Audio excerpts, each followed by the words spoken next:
Thank you and welcome to the show this morning. The topic this morning is youth literacy, and we're fortunate to have with us to talk about youth literacy, Alana McLaughlin. Alana is not only my granddaughter, but she has been with us on another occasion, and evidently her fans, according to some of her views, requested another appearance for her.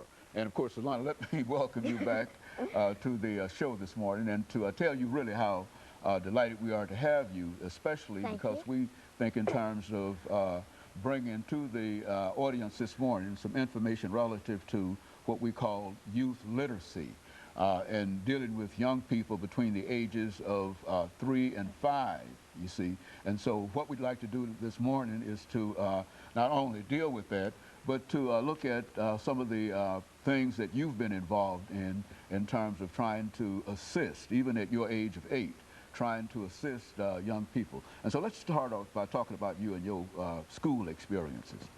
Well, at school, we usually use these treasures reading books that we keep in our lockers. They help us read stories, like for our vocabulary, to learn words such as that. And we use those stories to tell us information such as true non-fiction stories or fiction stories, just to let our imagination spread out or to give us real knowledge on something that we're doing, such as a review test or a reading test. And so you found in your situation now, what grade are you in now?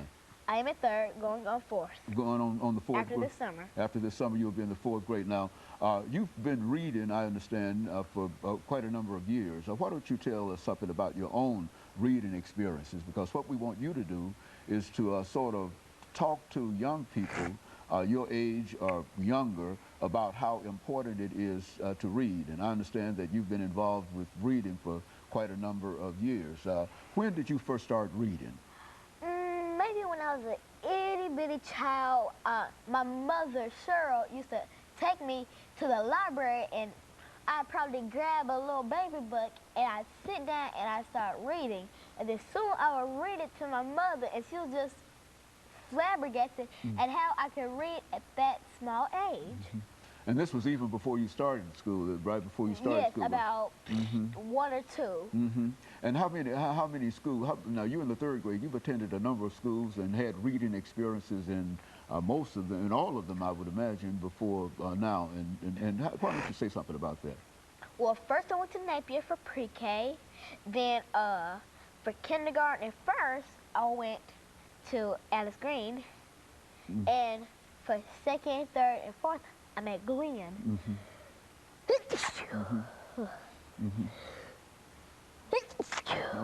Okay. And so you've been to Alex Green, and now you're at Glenn, and I'm sorry. I'm sorry. Okay, and so now you're at Glenn, and what are some of your experiences in terms of your reading now? What level do you read in? I read at a 45, which is at a 5th grade level. And so you're at a 5th grade. Why don't you tell us something about some of the books that you've been reading here lately? Well, right now I am reading Mystery Isle by Judith St. George, originally called The Chinese Puzzle of Shag Island. I recently read The Miraculous Adventures of Edward Tulane by Kate DiCamillo, The Tale of Despero by Kate DiCamillo, and Because of Winn-Dixie by Kate DiCamillo. I gotta say, I'm a Kate DiCamillo fan. And now, who is Kate DiCamillo? I mean, is that... She's an author of all the books that I just named, except Mystery Isle by Judith St. George, who also made other books, such as Haunted, and I've also read Nancy Werlin, Double Helix, and Jennifer Allison's Guidla Joyce, Physics Investigator. I've also read Lulu Dark and See-Through Walls by Bennett Madison, and Dorothy and Thomas Hobler, The Sword That Cut Through the Burning Grass. And so you've been involved in a real sense in the whole process of reading for quite a number of years, and you can even remember the number of books that you've read. Is that right? Probably. Let's see. Tale of Despero by K. DiCamillo, The Miraculous Adventures of Edward Tulane by K. DiCamillo, Mr. Owl by Judith St. George. I've also read some mystery books, such as The Magic School Bus. I'm also into paranormal activities, such as ghosts and ghouls and vampires and stuff.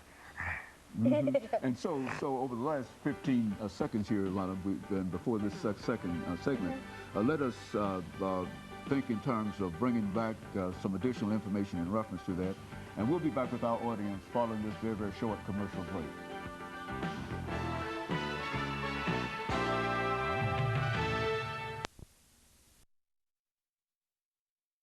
The topic